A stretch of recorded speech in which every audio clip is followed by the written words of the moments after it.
Hello and welcome to another Sunday Superversive live stream. I am your host, Benjamin Wheeler, and I'm here today. Wait a minute, it's not Sunday, and this isn't a Sunday Superversive live stream. I am here with John C. Wright, who is trying very hard not to think of Pavlov, I am sure. Today we are gathered together to talk about the Kyle Rittenhouse trial and some interesting things about that. How are you doing today, sir? I'm doing very well. Thank you for asking. Excellent. So this has been an absolutely wild ride, has it not? Uh, Agreed. Although wild only for one particular reason. There was no question of law or fact in dispute here. The only question was whether or not the judge and the jury would do their duty. yep, And I'm sad to say that that was actually a nail biter. That was a deep question. yep. From what I've heard from some rumors from the jury, there were holdouts who were up until the very last moment where they decided to give in. Were trying to convict the poor child of his legal right of self-defense. Uh, it would have been had the trial gone the way my cynical and dark and hopeless heart warned me it would have been a travesty of justice. It would have been an abomination. And I am so pleased that the nation, that the republic dodged that bullet, thanks to basically one judge and 12 jurors. That tears came to my eyes when I heard the verdict. I was deeply impressed. Same here. The my pastor this Sunday said how while it is an imperfect metaphor, how good it is to see that Kyle fall to his knees when he heard he was absolved of his guilt. So should we be before the throne of Christ. A judge who will be even more stern and harsh and loving, and we'll see before we even utter it every defense and counter argument that we might even imagine. And on the witness stand will be every single one of our sins, great and small, that has not been forgiven. Ah, So, terrifying. terrifying. But it's yeah. I'm just glad he is a free man once more. Though, as some people have pointed out, how free is he with what is arrayed against us? They're going to continue to harass him for the rest of his life, Mm-hmm. I'm afraid. And I don't see much hope in any human institution. I do, however, see hope that if uh, the honest men in the nation, however many or few we may be, rise up in unity to defend him, both in thought, word, and deed, both with prayer and with action, and threaten to impeach any officer of the law who tries to harass him again using any legal means and carry the threat out, then there might be some hope for the young man. Yes. It's not done. I don't feel that justice has been done. He has to sue every single one of the major media, and he's got to sue, and Mr. Joe Biden has to be sued for his comments, and everyone else who slandered and libeled him with such reckless disregard for the truth. I don't think there's any jury in the world, if it's honest, that would not be able to convict the slanderers from defamation under the law, as I understand it. Absolutely. That's been something that people have been saying even before the last day of deliberations. That no matter what this result is, he should go after everyone who slandered him and make them pay. I agree. Make them pay until it hurts. Make them pay until they retreat into their stinking holes and underground warrens and are afraid for a generation to see the sunlight again. We have never seen the entire organized array of the deep state, the media, the political class, the Hollywood, the academic institutions. Everything was arrayed against one private citizen who was a minor, a 17-year-old kid, Mm-hmm. for a case that no honest prosecutor would have ever brought to a grand jury because it was open and shut. Yep. And in fact, I've heard that the team that did go against him was the B team. The A team, the chief prosecutor's office in Wisconsin there, or so I've heard, declined to do the case. They wanted someone else to do it, maybe because he didn't want to be humiliated in public. I've Yep. also heard, just by the way, and this is a rumor, not to be taken seriously, but I've still heard the rumor that one of the prosecutors in the case, in fact, was engaged in a let's call it the cult of Ganymede, in abnormal sexual procedures with one of the judges in his jurisdiction, which would be a gross violation of ethical the lawyer's canons of ethics, even if it wasn't a crime against nature. So that's who was bringing the prosecution. It is so alleged that there are pictures of it. Excellent. I hope and pray to God I never see such pictures. But I can tell you this, as a failed lawyer and the guy who passed the bar in two jurisdictions and waived into a third, I've never seen so many procedural irregularities in the prosecution's case in my life. I am surprised that the judge, in addition to chewing him out, did not hold him in contempt or hold him to be disbarred. One particularly egregious thing, and this, as a failed lawyer, this really cheeses me off, is when you're not supposed to bring up to the jury the fact that the defendant exercised his Fifth Amendment rights, with the implication that if a man is silent in his self-defense, it's a tacit admission of guilt. The reason why that is the rule is because otherwise you deter people from using their Fifth Amendment rights. And if you deter people from using their Fifth Amendment rights, then they're put into a position where they must incriminate themselves. It is such a bedrock principle of Anglo-American law. It is written into our ever-loving Constitution, for goodness sake. And this prosecutor, after being warned not to do it, flipped that in front of the jury. I'm surprised that between that and withholding evidence, which, by the way, the prosecution should not just be disbarred. They should see jail time for this. Yes. I mean, if the young man was put in jail for 70, 80 days, however long it was, why aren't these guys? If you withhold evidence, if you have exculpatory evidence and you withhold it from the defense, that's tampering with the judicial process. That's a crime. Yes. Okay? Yes, absolutely. It's a crime against the sovereignty of the law. So forgive me if I seem a little harsh, but I want to see these people really suffer so that no other prosecutor is tempted to do such antics. Now, I've heard, again, by rumor, that our current vice president was someone who committed such antics repeatedly and should also therefore be in jail. There are, if such rumors are true, the amount of damage she has done to the black community in her jurisdictions have been equal to that which the CIA did when they introduced certain drugs into their population. Yep. What's sad is that I used to dismiss stories of the CIA committing such acts of willful evil into the American public, but now, after the last 4 years, when everything has become quite clear and everything has come out into the open, I am disappointed at my previous gullibility. There's always people willing to let your loyalty for a nation or for a family or for a cause deceive you into thinking it's your duty to believe that a trickster is not tricking you. So. Yep.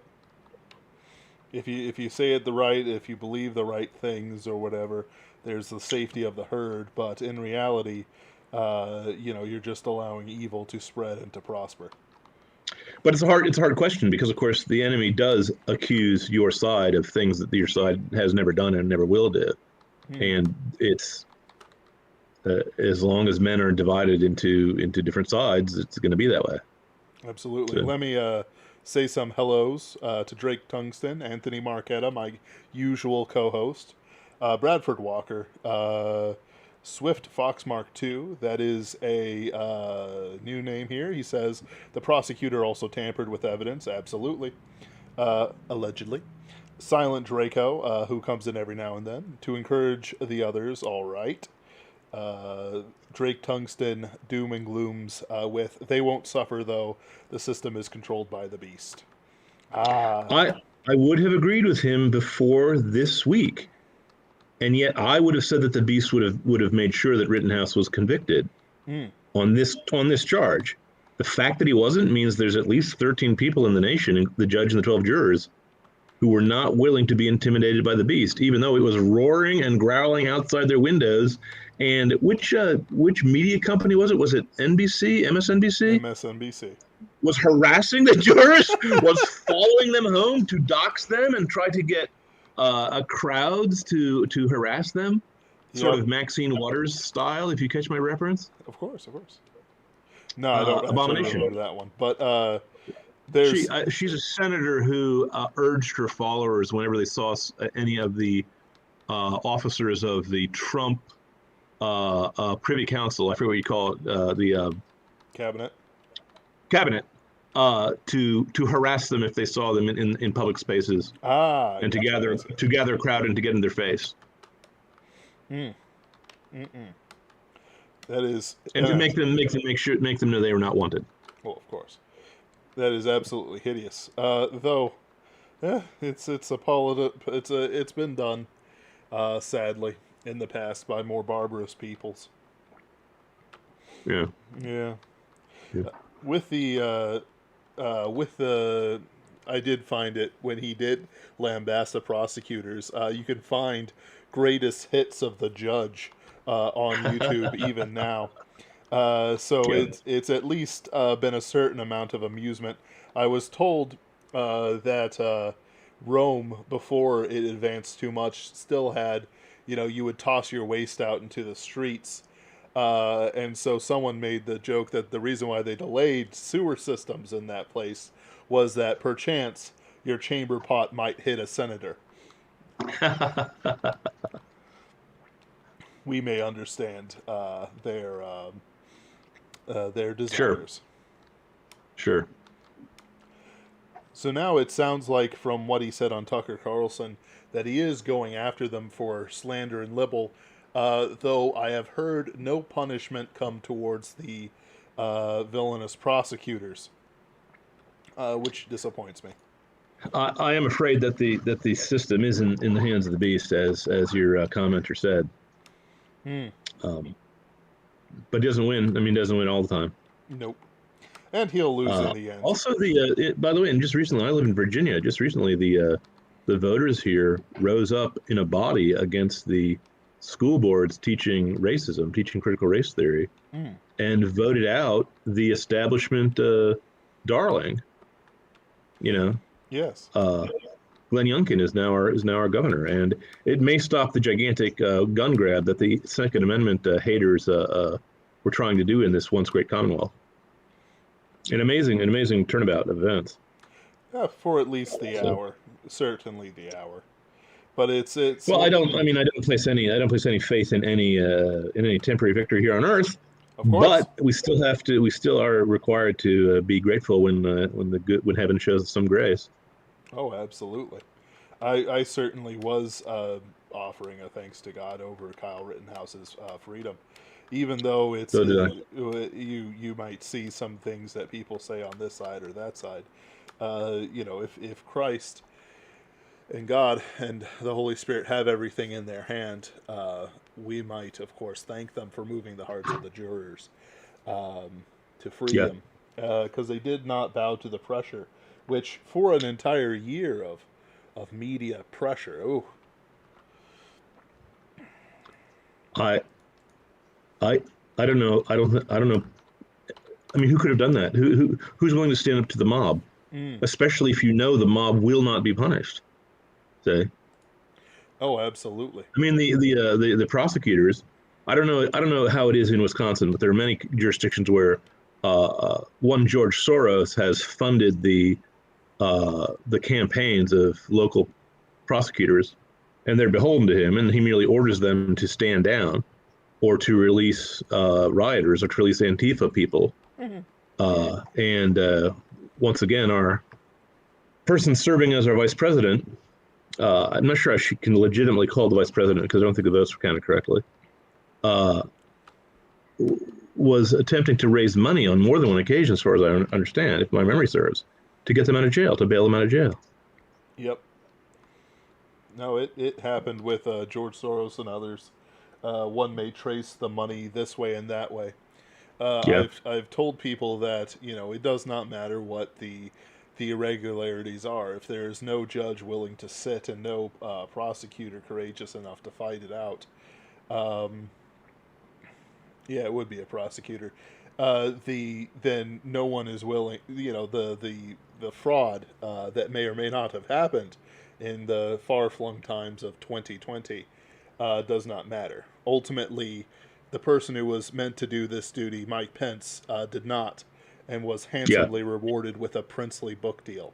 yeah, Which I have told people many times as an author, when somebody randomly receives a book deal who was previously hated and vilified in every press, that is payola, pure and simple. it's a payoff. Yep. I had not heard about the book deal. I'm shocked and chagrined that that he's getting away with it. I hope that I hope Nemesis is on the move. I am not the only one in America who is sick of this two-tier justice system, where Mm. if you are a member of the woke, then you get all the woke privileges of the woke supremacy, and the woke treat the non-woke as helots. Our job is to cough up tax money and to decrease in population. Yep. And so this case was amazing on many turns, and even I didn't follow it as closely as I might have done. But I thought I knew enough of it. But it was not until the last day of the trial that I heard from somewhere that the dumpster that was lit on fire and being rolled down the street was going toward his grandparents' gas station. They were trying to ignite the petrol tanks, okay, and burn the whole neighborhood Yep. of his grandparents' place. And I am sick. If I hear the phrase "crossing state lines" one more time, uh, uh, I will become so upset that I will raise one Vulcan eyebrow half an inch, which is a dramatic for me, a dramatic gesture. The guy lived 10 minutes from the border. He lived in the suburbs of the place where his dad lived. Yes. It was his town. Okay, he went there to render aid to people, and he didn't discriminate between the guys who were the rioters and the guys who were the victims. He was there to help people out. When I saw him on Tucker Carlson giving short, clear, dignified answers, showing neither hysteria nor a lack of balanced judgment, I was reminded of how crisp, cool, and precise under immense pressure he was with his gun control during the event itself. The young man is quite admirable, especially for one so tender in his years. Oh, absolutely. I mean, he fired what? He fired like 3. 5 shots, of which 3 struck home. Yes. And that was like when he was on his back with a head injury, not standing in a range at an unmoving target. I mean, come on, this guy is good, okay? Oh, yes. And he shows an admirable character. He's the guy that our side is cheering for. The guys their side cheer for. A lunatic who got out of a madhouse that night. A rap sheet as long as your arm. I don't remember which one was the multiple pederast rapist and which one was the wife beater, but one was one and one was the other. Their names kind of blur together in my mind. And the third guy was an organizer of the People's Crusade, the People's Revolution, or some other such violent communist group. Yep. Those are the guys the enemy is lifting up as saints and martyrs, chanting his name over and over again. And Mark Ruffalo, the empty-headed actor, has written a MASH letter to JoJo, the pederast rapist. Mm. Now, I must wonder, in a sane society, why are pederast rapists not hanged by the neck until dead for such crimes? Does our society not protect children? Do we not protect the innocent? I'm afraid not at this time. You might say that their saints are opposite to what saints should be.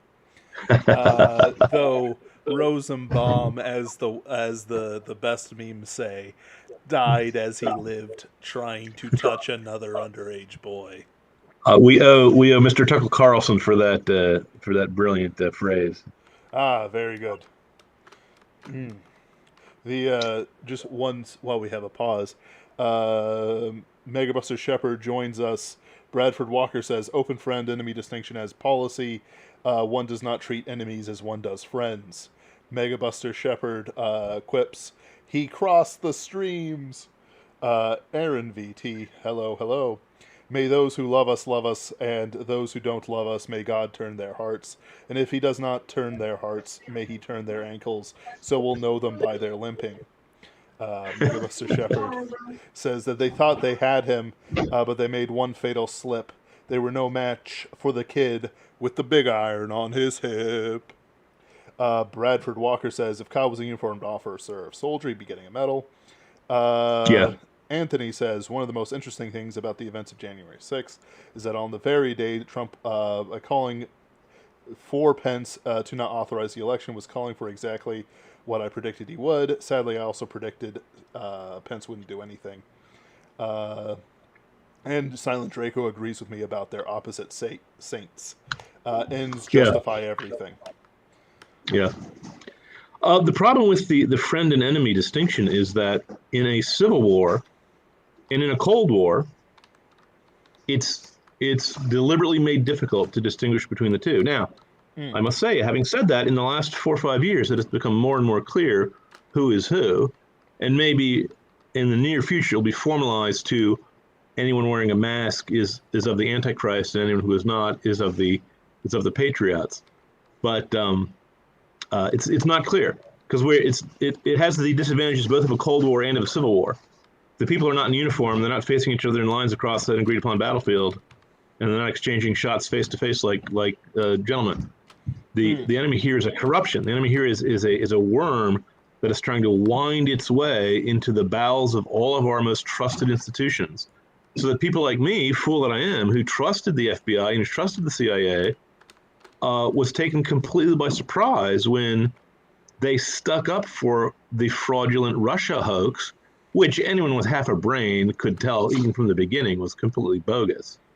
Yep. You know, and so suddenly all the accusations I hear from my more conspiracy theory oriented friends who have been talking about the CIA for years, all the way back to JFK, all the way back to World War II, suddenly seems a lot more realistic to me, because now that I've seen what they can do, now that I've seen what they can do with impunity, there's no discussion so far of punishment.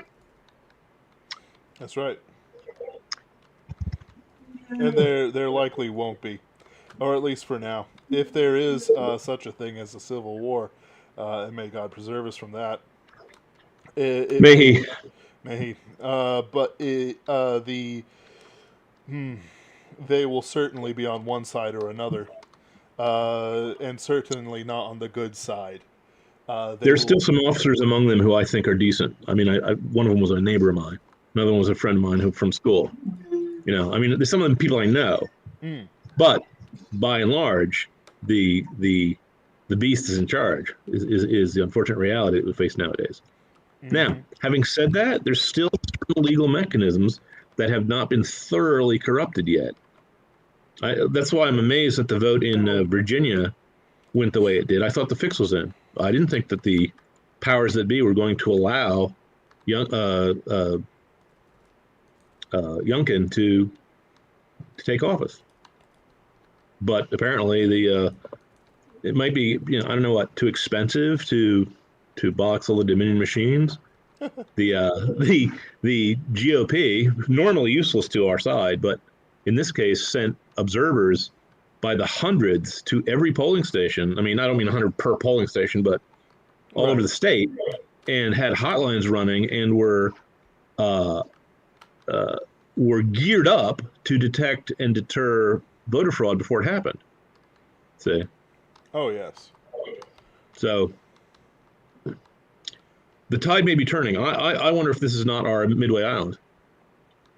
I wonder if I mean, there are people who I would never have expected to open their eyes after this.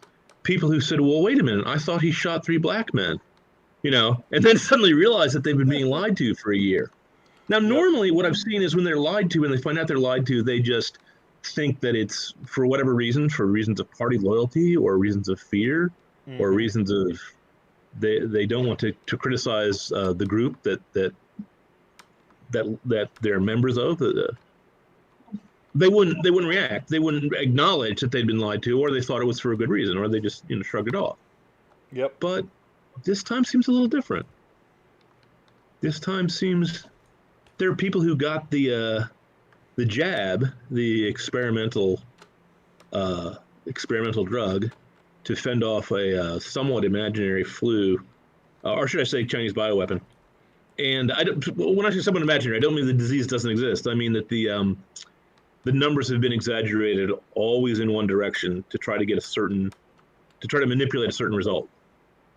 To propagandize us towards their desired Yeah, target. they used it as a power grab. They used the public emergency as a power grab. Yep. And but one woman I know who had been an ardent leftist, when she found out that she was asked to still put a mask on her face, said, "But I was told that once I got this injection, I would need no mask. What? Can't you keep your promises to me?" And she suddenly found herself on the receiving end of the mob hatred that she thought didn't exist. See? Yes. See? Because what's going on? What's going on is a type of evil that I have just not seen before in my life. It's most normal evils are things like, I feel greed, so I steal, or I feel lust, so I rape, or something like that. I want something, and I act without concern for the consequences or who it hurts. That's like a normal human evil and a kind of understandable. Then above that, there's sort of what you might call big brother evil, where there's no personal benefit to you, but you're devoted to a system where you will conscientiously and thoroughly carry out acts that you know will have tremendously wicked consequences, but you do it out of party loyalty or perhaps out of a sense of order because you love Big Brother. Okay, call that like bureaucratic evils, where people just do things Right. with no real concern, with no real belief that they'll ever have to answer for them in the afterlife. And for a long time, I thought that's what was motivating the deep state, the media, and so on and so forth. And I should say, let me interrupt myself to mention that I feel I've been vindicating these last 5-10 years, because before that I was a newspaper man in my earlier days. And I was the only one I knew who consistently told people that the media was the modern version of Pergamon, the seat of Satan on earth, and that the media was out to get you and were lying to you and were trying to manipulate reality to walk you over the edge of a cliff. And of course, people treated me like a conspiracy theory guy. They thought I was a nutcase. And then, with 2 words, President Donald J. Trump used the words fake news, which had been flung at him by the press, and he snatched them out of the air like Jack Burton plucking a knife out of midair and throwing it into the head of Lopan and said, "No, you're the fake news." And then suddenly my position that the news was fake was on the lips of everyone, everyone on my side of the aisle, except for except for National Review and the Never Trumpers and other people whose true colors were thereby revealed. So I think of, pardon me if I'm a crazy man, but I think of the news as the source of the enemy and the political class as merely their servants, because the political class can't get any publicity and it can probably not raise much funds unless the news is cooperating. Whether or not the donor class is secretly controlling the news, it's all controlled by like 4 or 5 families. I mean, it's not a large group of people who have to agree on what the course of the world is supposed to be. Be that as it may, their evil, I thought, was Big Brother type evil. They just wanted control and they didn't care what happened when they had to get it. Yep. But then, in more recent months, ever since the selection of former Vice President Joe Biden to occupy the Oval Office, or a representation of the Oval Office, depending on who you read, a sound stage, their policies don't seem to be gathering power or wealth for them. Some of them still are, and they're stealing money or making money hand over fist. But some of them are self-destructive and so openly outrageous that any normal, honest onlooker has to be repelled, and they run the risk of waking up some of their sheep, some of their brain zombies, some of their victims. I refer to them as, taking my cue from H.G. Wells, I refer to them as Morlocks and Eloi, the underground, the subterranean cave dwellers. Pardon me, sir. One moment.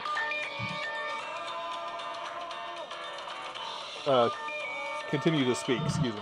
Certainly, the subterranean cave dwellers are the guys who know that the left is a empire of lies, and the Eloi are the people who, because they work for a living and because they don't care and because they're soothed by the lies, are perhaps actually believe the garbage they're being fed. Perhaps they actually believe in the Russia hoax, the Ukraine hoax, the so on and so forth. They actually think that Kyle Rittenhouse is a Nazi stormtrooper who went out at random after traveling thousands of miles to shoot random people in the middle of a peaceful protest, because they've been lied to and they don't care enough to double check. So for a long time, I thought that the press and their collaborators were Big Brother type evils, not evils for personal gain, and not evils but evils to gain power, evils that were being enacted according to a certain vision of the world, idealistic evils. Let me put it that way. There's personal evil, which is just, I want stuff, so I steal it. Then there's ideological evil, which is, I don't want you to have stuff, so I want communism, so I don't want anyone to have anything. But beyond ideological evil is the evil that happens when your ideology dies, when you no longer have any hope for utopia. See, as long as you have hope for utopia and you believe in consequentialist morality, you think the end justifies the means. Well, if the ends justify the means and the end is utopia, it is infinitely good. And due proportion will allow you to do infinite evils in order to achieve infinite good. If you're Stalin, then you can starve all of Ukraine to death if what will come of it is paradise on earth. But when you lose hope of utopia, then what is your motivation when you are doing such evils as actually erode your own power or make you lose money? You get woke and you go broke. Why go broke if it's not? I mean, you never believed it anyway to begin with. It was only a means to an end to you. It was only a tool. And so I think there's a third type of evil, a kind of the evil of the Joker who merely wants to see the world burn at this point. A sense of retaliation against everything innocent and nice and normal and decent. A sense that God has betrayed them by not existing. That's what they think. And the human ability to make heaven on earth has failed them. Now the Berlin Wall has fallen.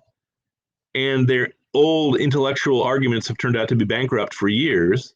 So they have nothing more to say in their mind. And so they just go after children. Anyone they can't abort, they accuse of being a Nazi stormtrooper. And they continue to recite lies that are easily refuted. Now, this is often called gaslighting. The name is taken from an old movie, a rather scary movie, by the way, where a woman's husband, unbeknownst to her, is trying to drive her insane, trying to make her think she's insane, to doubt her senses, so that he can continue his criminal career undetected and unobserved without hindering her. He hopes to get her locked up in an asylum or something. Now, the thing about the show Gaslight is that the original woman who was the victim of the gaslighting, as it is now called, wasn't cooperating. When she found out that the guy was a criminal, she cooperated with the detective, and there's a happy ending to that movie. But this gaslighting is even stranger because they're telling lies that they know are lies. We know are lies. Anyone can double check and see it's a lie. The Wisconsin law is online. You can look it up for yourself if you like. As an ex-lawyer, I can tell you the name of the Wisconsin statute. It's chapter 939, subsection paragraph 48. that defines that in Wisconsin, you don't, for example, you don't have a duty of retreat if you're under a threat. Okay? There's nothing in the Wisconsin law that says a guy, if you have a gun and the guy has a knife who's attacking you, that he's not a threat somehow. That's not what the law says. You can be cut up pretty badly with a guy with a knife, okay, whether you have a gun or not. There's nothing in the law that says if the attacker has a pistol and you have a rifle, that he is allowed one free shot at you first or anything like that. Okay, that's not what the law says. Anyone can look the law, anyone who can read English can look the law up, okay? So the laws are not in dispute here. The facts of the case, now that the case has been settled, are also no longer in dispute. The jury has made a ruling. If you want to see the exact same evidence the jury saw, it's all online. You can all look it up, okay? So people who are still saying that the riots were because a guy was killed, okay, the guy who was shot was not killed, and it was a good shoot. He was in the act of kidnapping a child and he pulled a knife on a cop, okay? Or who said that Kyle Rittenhouse was a member of a militia? He was not. Or that said that he illegally carried a weapon across state lines? He did not. Or that said he was firing wildly into the crowd? He was not. Now, here's what I don't get. And I don't get it, but I do get it. Why is he accused continually of having a racist motive? There's not a single iota of evidence to that effect. None of the people involved in it, I think Jump Kick Man was a black man, but everyone else was white, and in fact was whiter than he was. I believe Kyle Rittenhouse is a quarter something or half something. I don't really care. I don't follow such things. And it's all fake, and it's all fake in a way that is obviously fake. So here's my theory. Pardon me if I've talked on for too long, but No. My theory is that they know it's fake, and that they believe, since there is no God, they have the godlike power to create their own reality in their own head as they wish. And anyone who interferes with their effort to create their own reality as they wish is jarring their elbow during their daydreams, is whispering during the movie, is interfering with their erotic self-intercourse as they're trying to create reality, is destroying their reality, which to them is the same as blowing up the planet they live on. See? And in their reality, they have to be the good guy. But they have to be the good guy with no effort. They want to get the medal of the hero, but they don't want to shed any blood. They want to have the crown and the palm of martyrdom, but they don't actually want to be put to inconvenience. And the only way to do that, to be a martyr without shedding blood, is to be attacked by an assailant, to be oppressed by a vicious evil that doesn't exist. It's to be oppressed by the booger man. Okay? Well, so the boogeyman they choose is the systematic racism in the United States. Now, the only problem with the systematic racism in the United States is the only racism that's on the books, and I speak this as an ex-lawyer, is anti-white. There are set-asides, there are quotas, and there are hiring practices from the federal government, and there's also college application initiatives that are affirmative action that will discriminate in favor of someone based on his race, not based on his merit, and they all go toward the minority and away from the whites. Okay? Now, if having said that, there's still a systematic discrimination against blacks, I would be happy to hear the argument that you would like to have the current woman serving as vice president punished for her systematic racism, throwing blacks in jail on specious, nonviolent crimes and then suppressing evidence to keep them there. That seems pretty systemic to me. Okay, but it's not coming from our side. We're trying to stop it. We're the guys who think that being colorblind and judge people on their merits is the good idea. But ever since the day when the liberals of the left turned into the communists of the left, and those two groups are different. They hate each other, and the liberals have been hollowed out and eaten up like one of the aliens from the movie Men in Black, which is merely wearing a human skin now. The Democrat Party is no longer Democrat. They're basically an arm of the Communist Party. They declared colorblindness. They declared judging people on their merit is secretly racism. In order to prove that the racism is going on, they have said that we on the right talk in code called dog whistles, and that we stop women from advancing by means of glass ceilings, and that we do all these other things by means of invisible and indirect means. But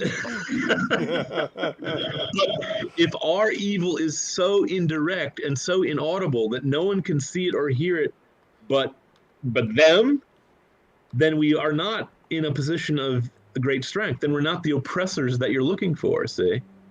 And so the advantage of fighting a completely imaginary straw man is not only do you get to always win the fight against the Scarecrow can't even really throw a punch, see?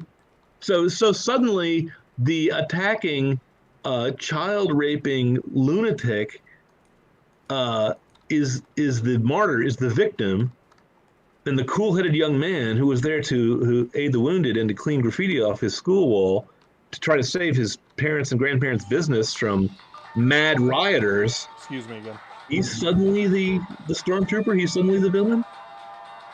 It's an insanity, but it's a deliberate sort of cold-blooded type of insanity where I think that as a matter of policy, they've become psychotic. I think they're trying to invent their own reality. And I think it's because with no God, they think they are God. Such is my theory. Make of it what you will. Oh, let me say just one other thing as a lawyer. The judge read the law about the length of the weapons that you may carry as a minor without a license in Wisconsin, and the law was written in black and white, and it's perfectly clear. And the measurement of the barrel was not in dispute. And yet our friends on the left raised holy heck about his dismissing that charge. There was no case or controversy involved. The charge was bogus. The kid was within his rights to carry that firearm. I don't. You see, I keep thinking that any of these arguments are being made in earnest, and they're not. Not a single one of the arguments is being made in good faith. They know they're lying. We know they're lying. They know we know.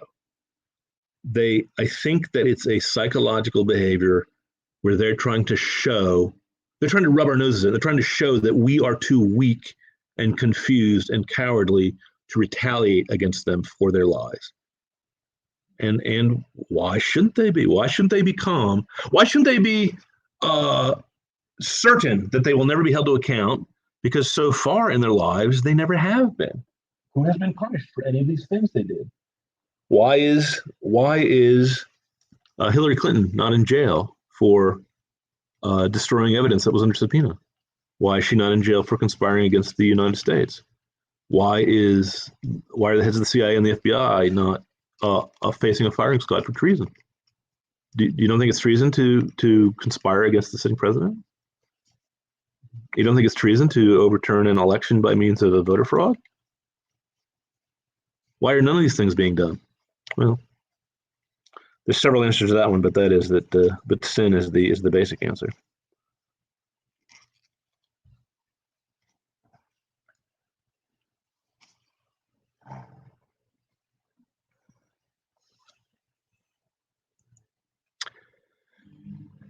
The thing that is amazing to me is that the left has doubled down. It's not surprising because I've been told long ago by a wise man that the social justice warriors always lie. They always project. That is to say, they always accuse you of what they themselves are doing, and they always double down. For them to admit wrong would be almost incomprehensible.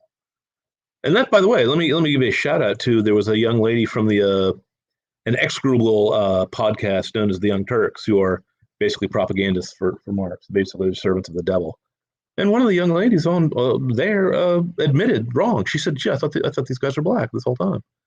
She didn't. She for a year browbeat Kyle Rittenhouse, mind you, and prayed for his death online and in public.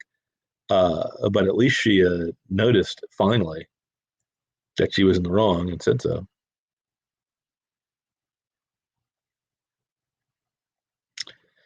Now I know your listeners are eager to hear what Blackstone, the famous commentator on the English common law, has to say about the art of self-defense. So I'll read it to you until you can come back online and interrupt me with a real question to get me back on track. Here's Blackstone.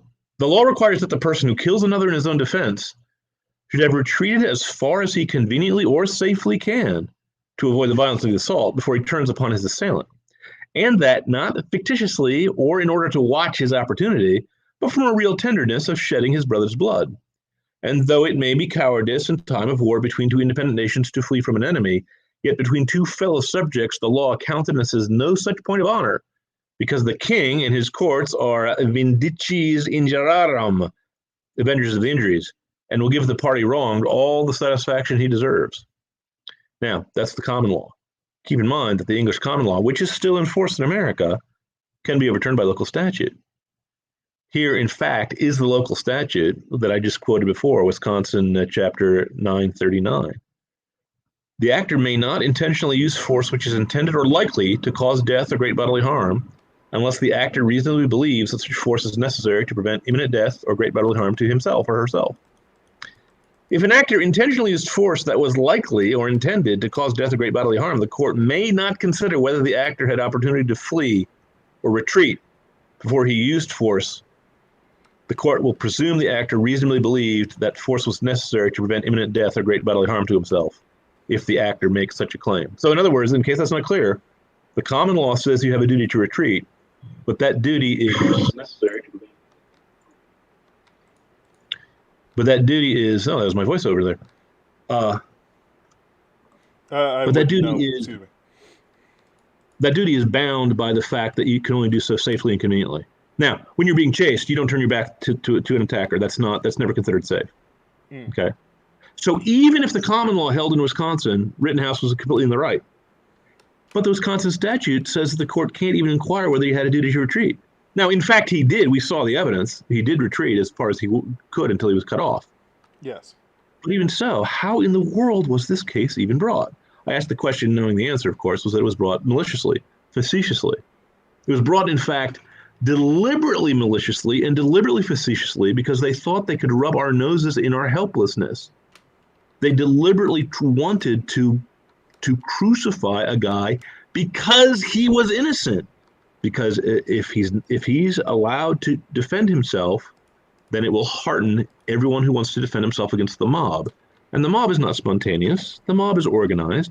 There are people who gather pallets of bricks. There are facilitators who gather and who select the targets beforehand. And they have lists of people they organize on Facebook to go to spots that they decide to destroy. Go and on they don't Craigslist for rioters. Yeah, and the rioters are all guys with rap sheets a yard long. So let me ask you a philosophical question: why is it that the servants of evil make their saints always vile criminals, always people you would not want to live next to your daughter, your daughter's house? Why is that? Why are our saints always men of immense self-control, like George Washington, who turned down a crown? I don't think I would have turned down a crown. I'm not sure I would have had the gun control. I certainly would not have had the weapon control that Kyle Rittenhouse displayed and his coolness under pressure. That was amazing to me. See. Yep. And I have to say, I was even more amazed by his performance on the Tucker interview. Oh yeah. He spoke more clearly than the last two presidents, than most of the pundits, than myself. Short, sweet, and to the point. Yep. Clearly stating his case. Well coached. Well handling himself. Which is, even though I would not talk to the media under any circumstances, his performance at least did not hurt him. It is, in my eyes, it's better than that. I'm more impressed with the young man than I was before. Oh yes. And hearing of his experience in jail, I was considerably impressed that in the jail, because the fellow prisoners all were told that he was a Nazi racist who was killing people at random. That he was the Kenosha Kid, the most ferocious gunslinger in Chicago, in Idaho, in Wisconsin. Excuse me, I got my states mixed up. With an L on his hip. Yes. Yeah, and he ends up playing cards with him. He ended up getting along with him. And the most amazing thing, and this galls me as a lawyer, is he said that the prison guards, people who are usually selected for their sadistic tendencies, were very professional with him, whereas his own lawyers were scam artists. Were collecting money to get him out of jail, and they kept it, or they used it for something else. Yeah, I understand that they kept it or they took it from him. In any case, it was not made available to him. Very, Am I very wrong poorly. that the Am I wrong that the American people, by and large, and in growing numbers every day, are exasperated because of a sense of blatant, open injustice? Mm. We always hear about white supremacists, but the only people in this country who are supremacists are the woke supremacists, and they don't care about skin color. Look at how quickly they turned on Larry Elder. Look at how they scorn the. We here in Virginia elected uh, a junior governor. Excuse me, I can't think of I can't Lieutenant think of the Governor. title. Lieutenant governor. That was a black woman with the name Winsome, a wonderful name by the way, Mm. who posed with a firearm. A very very easy way to get my vote. Uh, Look at how quickly they turn on people allegedly members of an oppressed class and how willing they are to oppress them because they don't care about that. They don't care about rich and poor. They're plutocratic socialists. figure that one out for me. They're anarchist totalitarians. How do you square that circle? No, the answer is they're just woke supremacists. They want the Mm. woke to be supreme. Anyone who's woke gets a pass no matter what they do. They're automatically in the right, no matter what the facts are, no matter what reality says, because reality doesn't matter, only woke matters. And anyone who's anti-woke is a hater. And hate is their motivation, no matter what their motivation is. And evil is their nature, no matter what their nature is. And everyone who's not woke is an enemy. And it's a very simple black and white system. See? And yet they claim to be the intellectuals and they claim to be the enlightened ones. Even the word woke, it means is a Gnostic term for enlightenment. They're the Illuminati. Yes, absolutely. It's why we're very careful with, Pinkerton's ghost to have such creatures as our enemies in many behind the scenes ways, and they will be certainly receive their justice, if only to remind them, if they come across our work, that we are not deceived by them, and will remember the harm they've done to us. You'll be happy to know that the bad guys in my Count to a Trillion, it was a 6-book trilogy, only not because I can't say the word sexology, but because I can't count. Of course. Uh, were Gnostics. They used Gnostic terminology and they referred to the various human beings as being either pneumatic or psychic or helic or so on and so forth. Uh, because the Illuminati, in this case, in their current world, have so many parallels to the heresy of Simon the Magician, the oldest heresy in the book, the only one that mentioned in the Bible. Mm. Excuse me, one of two. The heresy of the Nicolaitans is also mentioned. Uh, they're basically people who think that God is the devil and the good is evil. So they simply reverse polarity on everything. Their moral compass points south rather than north. So to them, the fact that a guy is a child rapist wins them merit in their eyes, and the fact that a guy was trying to act in self defense in defense of his homestead, his family's business, is a negative. Say, Yes. and I think it has to do with once you turn your back on God, once your conscience starts to bother you, the only way to silence your conscience is basically to turn off your brain.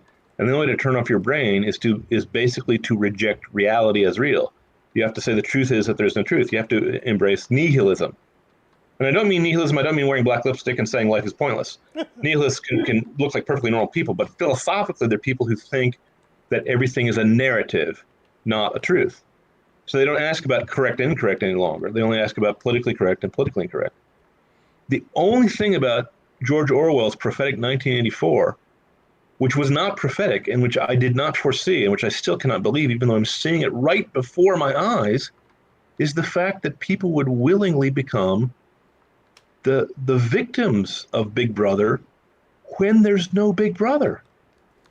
None of these things are being enforced at gunpoint on these people. They're acting like the slaves of Stalin, and there's no Stalin. Mm. They're all doing it voluntarily. I if I didn't believe in God and therefore didn't believe in the devil, I wouldn't be able to understand it. But unfortunately, now that my eyes have been opened, I think I do understand it, and it's quite horrifying to see. It's quite a bit more scary than if this were merely a political kerfuffle Yep. or even an attempt at revolution. I think there's something worse than a merely physical earthly revolution going on here. It's a spiritual disease that's spreading. Yeah, It just never sort of ends because you can never really get to the depths of separation from God. Like it will just continue on and on and on until finally either it collapses and they must, like sort of accept Gnosticism as their religion and not just as something they flirt with, flirt with and make doe eyes at from across the room, but rather like it's the full like surrender to it. They see other people surrender to it, but they themselves have not yet surrendered. But they will. I'm old enough to remember when people on the left used to make rational arguments to attempt to support their position. Now, their arguments were always wrong, but they tried to make them. They always at least had an argument, even though it was fallacious, that they would give. Mm. And then, like a switch being flipped, the day that someone decided that having sexual orientation disorder was a matter of constitutional right, was a matter of equality, they clammed up. They stopped discussing the matter. And any attempt to question, even of someone who sincerely misunderstood or wanted to find out more information as to what the official position was, asking any question, suddenly had you branded as a hater. And no other motivation, aside from pure irrational hatred, was ever admitted by them for anyone who opposed any of their positions. So it was as if they went from people who were willing to question, they went from being agnostics who were willing to question things and who doubted people who said they knew all the answers. They were not willing to receive the received wisdom. Question authority was on their bumper stickers. Do you remember those days? I don't know if you're old enough. I do remember. And then like a switch being flipped, suddenly they had all the answers. Their wisdom was absolute and unquestionable, and you were immoral and wrong and a Nazi if you questioned any iota, any comma in their statement of principles, which changed from season to season as the fashions changed. Their eternal principles, their ever-changing eternal principles of their anarchist, totalitarian, socialist plutocracy. Oh, should I mention Gnostic atheism? You know, I am always grateful that the internet atheists of some 5 years ago have all but died away, and that what seem to be very well thought arguments are now just, once you have become used to them, of course, are just screeching and yeah, perverted fat men prancing around as yeah. if God is dead and that the cavemen have killed them. Here's my thought. Once you convince the public all to recite in unison something that they know and you both know and we all know is false, such as that men are women and women are men, just say for example, up is down and down is up. Doesn't matter what it is. Once you can get them all to say that men are women and women are men, what why argue about any point ever? Why ever even try to use reason? Yep. See? Yep. Once it the madness sets in and creeps in, it causes an immense amount of destruction, confusion. Like they can't break themselves out of it. Well, it jams the logical process Hmm. because now it has become a sin to question authority. And they can't even ask, well, why can't I question authority? Because that itself would also be questioning authority. Eh, And these are the same guys who used to have question authority as their bumper stickers. And I used to quip, well, yeah, question my authorities because they have all the answers. Go read the catechism. right. You Go look know, it up in the Constitution, you know? These things are written down. Go read the original scientific papers. So, it's sort of like how, Christians are working out in a gym, cut and buff, and then some thin atheist starts screeching about weights. And it's like, no, well, the only people we can really work out against each other is each other, and yeah. perhaps some of the more, well thought out Muslim and Buddhist arguments, which are of course false. Uh, but nothing else can even touch us in the race. Yeah. Therefore, why should we pay any attention to you? And as they devolve even more, it's just going to get easier for us. Harder in a different way, but easier in another. It's like arguing with Gollum. He no longer has any individuality. He has to refer to himself in the third person. Excuse me, belay that in the plural second person. He Gollum has lost his personhood. The voice of Sauron doesn't even remember his own name. It that's what this kind of philosophy does to people. This kind of worldview, this kind of way of life. Yep. They used to admire reason, and now they don't because reason has become their enemy. You know, they used to. I'm old enough barely to remember a time when the Democrat Party was patriotic, and John F. Kennedy was against communism, was against Russia. But no longer. They despise the flag. They hate the Constitution. What do we have in common with them anymore?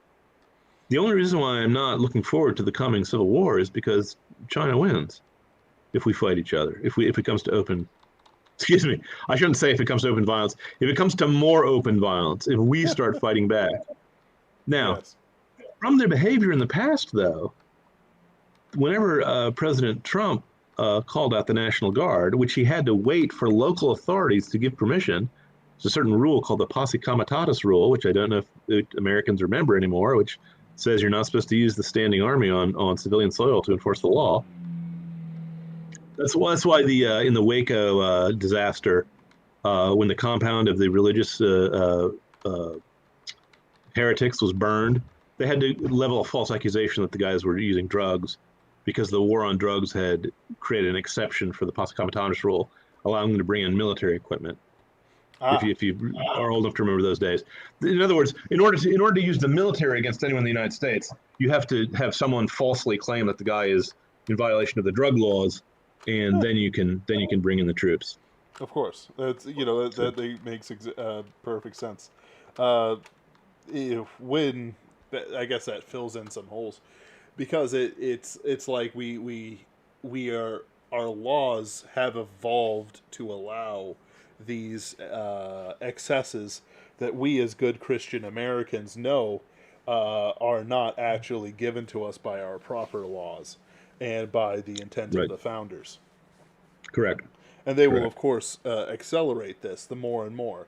Their goal with Kyle is as much to destroy self-defense as anything else. Oh, that was the main goal. Kyle Rittenhouse himself said so, and I agree with him. Yes. I think it shows remarkable insight for a kid so young. The other thing is that the Jerry Nadler, the man who I'm also old enough to remember 2 years ago, him promising up and down on the Sunday shows that he appeared on regularly as clockwork that he had overwhelming evidence of the Russian conspiracy, proving that Donald Trump was an agent, was a KGB agent working for Vladimir Putin. That evidence has never been brought forward as of yet. Nor is Mr. Nadler in jail as of yet for treason as of yet.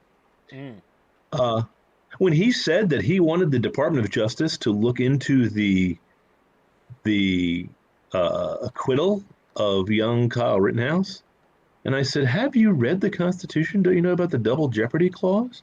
You can't put a guy on trial again." Now, of course, I'm out of date. The double jeopardy clause. There's been a way to make an end run around it ever since the Civil Rights Act, which no matter what high ideals it originally intended to fulfill, it basically has acted as a federal power grab, allowing any kind of personal human interaction to come before a federal court because it can merely be accused of being a violation of some sort of vaguely worded, foggy civil right. Right. But it's never civil rights like the right not to bake a cake for someone who is getting married in a fashion that's a violation of marriage. Not that, of course. Never anything Christian. You can't throw the blacks out from the lunchroom counter at the Woolworths because of the Civil Rights Act, which I think is perfectly legit. But you can throw the Republicans off of social media, even when they're saying things that now are shown to be true, such as that Kyle Rittenhouse acted in his own self-defense, or that the Wuhan Red Death escaped from a lab. People were canned and banned for saying these things. We're not even allowed to discuss things anymore in this country.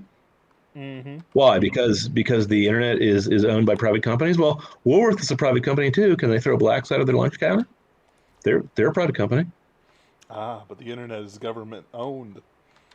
And the tail wags the dog, as so to say.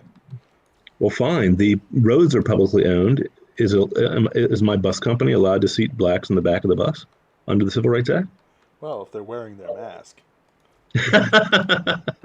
You see my point. Yes, I do. The the the laws are no longer the law. What they're trying to destroy is rule of law. And Mm-hmm. I hate to say that even among my side, many of us have lost faith in the rule of law. We didn't. No one I know thought the jury was going to come to the right conclusion. We all thought the fix was in. I didn't think the election in Virginia was going to be fair. I thought it was going to be crooked as a ram's horn, like the same way the presidential election was. See, Yep. and that's part and parcel of the whole scheme. And of course, the Chinese are waiting for us to tear our country apart. We're sitting here; they're building up the largest army and navy in their history, and we're commissioning ships that are named after sexually disorganized people. And Yes. we're also elevating sexually disorganized people to high offices in the military amidst cheers and celebrations. You know, Yep. is there any culture who ever used to do things like, oh, let's make sure that the next king is a leper.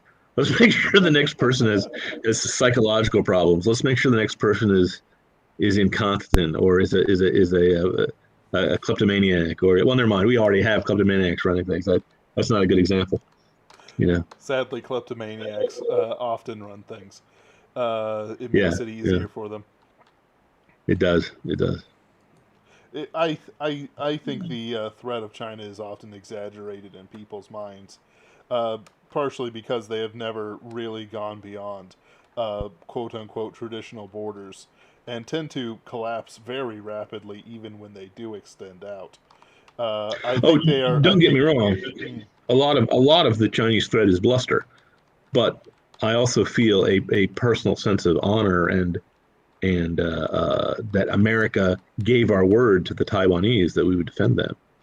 Now yep. that might have been unwise to give your word, but I think once you give your word, you're obligated, and Oh. and we're not going to.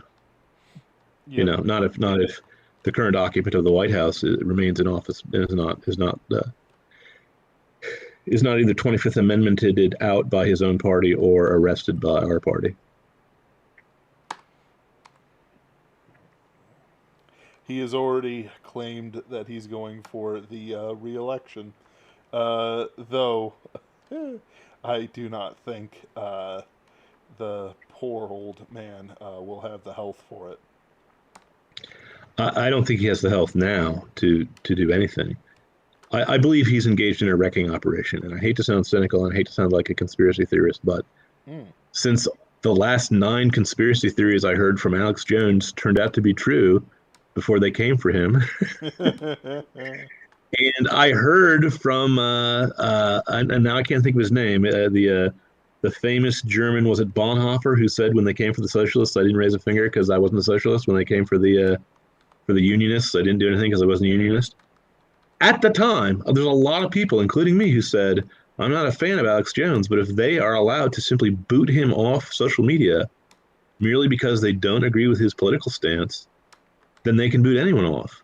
Mm. And then no one did anything, and they were emboldened, and they booted off a sitting president. So I did not used to, when I was young, 4 years ago, I didn't used to listen to people on YouTube always talking in elliptical code because they were not allowed to say things, for otherwise the computer would hear their words and would block or ban them or demonetize them. So they have to use elliptical phrases. We did not used to actually talk in dog whistles, and now we do. Let's go, Brandon. Right, exactly. That one That's is particularly delicious to me because it's the first time, as far as I know of, the rather plain spoken patriot conservatives ever bothered to say anything in an elliptical or dog whistle fashion. But vulgarity helps their side, not our side. So let's go, Brandon. what they did was, if you recall that one, basically the news reporter is saying, "Who's Brandon? Why are they cheering for Brandon?" When they were quite more explicit on some other matter. Oh no, Uh, I saw the clip. The Brandon was the name of the race car driver who, as far as I can tell, drove a brilliant race. And to this day, I do not know if the news head was merely trying to cover for him and trying to gaslight us, or if she herself could not hear from her microphone what the crowd was chanting. The intelligence But of journalists must always be in question. I used to be a journalist, and it was very interesting that I worked on a small paper. There was a three-man operation, and against us was a paper called the Enterprise that was the county paper and was supported by and in cahoots with the county commissioners, and they were a unit. And the same thing is happening on the federal level these days. It's all a single corrupt system. Yep. So news media delenda est. They are the biggest threat to not just the United States but to the world. They are the enemy of the people, and I am so pleased that President Trump or anyone said so, because I've been blowing that horn for years. They're the ones who are going to destroy this country if this country is going to be destroyed. And if the country's going to be saved, they have to be destroyed. It's a binary choice. It's either or. You either have the news or you have the Constitution. Which pick which one you want. Yep.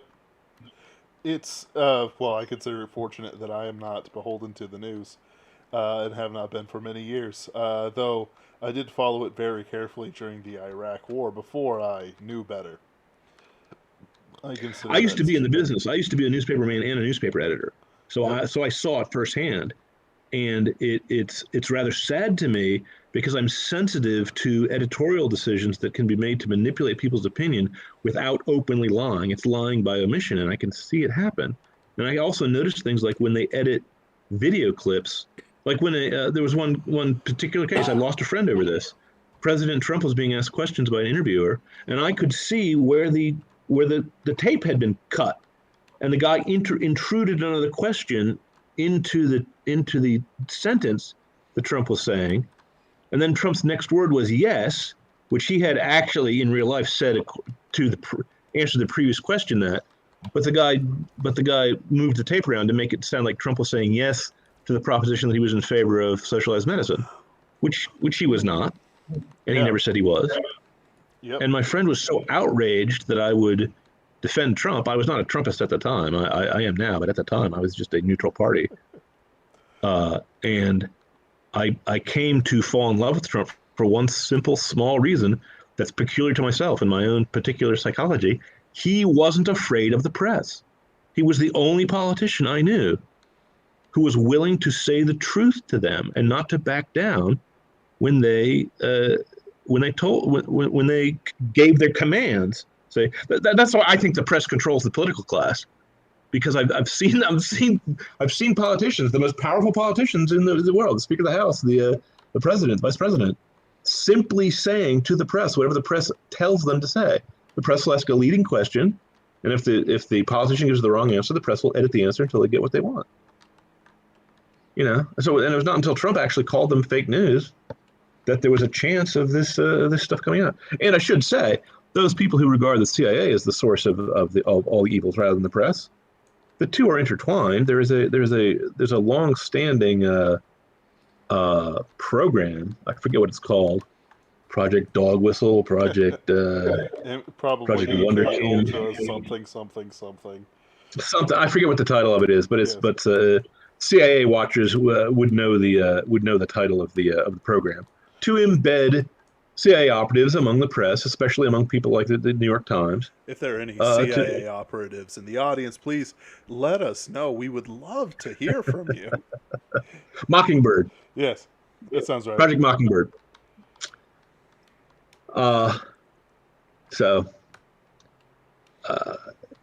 It's 6 of one, half a dozen another. Whether you think the CIA is controlling the press is controlling the CIA, or they're both being controlled by the donor class, or the ancient families in Europe, it kind of doesn't matter to me.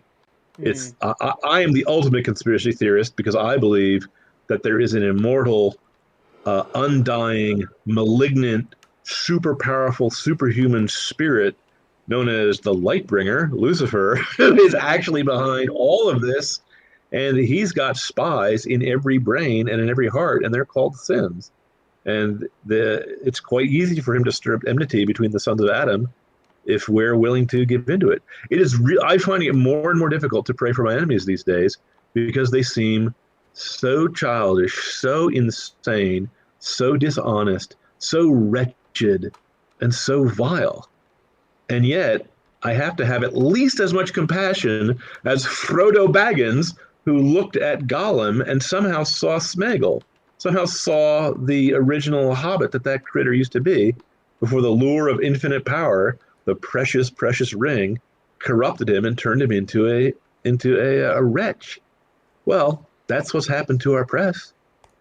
They didn't used to be this. I mean, they've always been slandered. Don't get me wrong. I mean, the Spanish-American War was a hoax. I mean, let's not look at the past with rosy-colored glasses, but let's also not overlook how dramatically and how quickly things have degenerated in this country. And the Kyle Rittenhouse case was an oasis. It was a moment of grace. And if my prayers are answered, it's also Midway Island. It's also the turning point. If we get enough people with enough diligence and enough courage to close ranks now, to stop listening to these liars, to these outrageous liars, to these heedless, reckless, insane liars who are motivated by pure malice. They don't want to live. They just want us to die. Okay, can we find no common ground with each other to close ranks against them? Can we not seize control of this wonderful nation? These guys don't build anything. They don't love anyone. They don't, They fall apart. Can't we throw a message from a dumb movie like Escape from New York, and throw a cordon around the major cities where the riots are going on, and the mayor has abandoned his duty, and just declare Portland to be a law-free zone, an anarchy zone, a no man's land, an abandoned area, to just shoot anyone going in and out, and wait for them to, wait a fortnight, wait 14 days, wait for the water to run out, wait for the electricity to turn off. Yes. And then, if they come out and are willing to renounce Satan and all his works and all his ways, we'll let them live as indentured servants until they pay us back, and then they'll be free to go their ways. See, it'll be really simple. It would be lovely. It would be absolutely wonderfully simple. We would have to act in concert, and we would have to be brave, and we would have to stop giving them the benefit of the doubt. I used to be a fair-minded man, and I used to give them the benefit of the doubt, and I learned my lesson. There is no way Kyle Rittenhouse should have been within a coin toss of life in jail when he was absolutely, unambiguously, unquestionably, obviously in the right. And the only reason why the entire pressure of the establishment was brought against him was because he defied the mobs that are organized and paid for to do the dirty work of the establishment. Yep. Can I hear an amen from the audience? Amen. Let's have an amen in the chat. Ken Dickinson, Kelt King Cook, agrees with you with how you should treat Portland. That was an excellent run, even though I was interrupted by some important and sudden phone calls that, of course, knew exactly the date and the hour when I would be doing such a thing. Well, I tried to. I was born and injected with a phonograph needle rather than with the experimental blood clot drug that they're using to abort babies, or whatever it's called. I forget what it's called. The Wushu Red Death, the Wuhan Red Death. Wu flu. My denomination, by the way, which has done many odd things in the recent past and in the far past as well, does give me cover. A faithful Catholic is not allowed to inject drugs taken from the blood of dead babies into our veins, even if we want to. Now, the bishops in America are a little mealy-mouthed about it, and some of them have said, well, if you are in danger, then you can do a little bit of evil, that good might come of it. But that is not the official teaching of the official church, and I still have to answer to the Lord and Savior on my dying day. So even if I was an atheist, I would not take an experimental drug being given to me by people who have no interest in telling me the truth about the drug formulation or the true numbers or the dangers. But as it is, as an American, I have the right not to have the federal government tell me what to do, except if it's on a list written down in the Constitution. I It says they can build post roads. It doesn't say they can inject me with experimental drugs. Yep. Okay. Nor force my And as a children. Catholic, Nor I'm not do allowed anything. to. And as a Catholic, I am not allowed to suck the living blood out of dead babies that were sacrificed on the altar of Moloch in order that I should live longer. I mean, that sounds the nightmare of dystopias that science fiction writers like me used to put together are being put to shame and are coming true in front of our eyes. We warned you. George Orwell warned everyone. Aldous Huxley warned everyone. Yep. Okay. Yep. One of the best episodes of Babylon 5 was one where they showed the press of Earth when Earth fell into Tyrannus' hands, misrepresenting everything the Babylon 5 team did. It's a brilliant episode. You were warned. There was an episode of The Orville where they showed the entire planet being run by social media.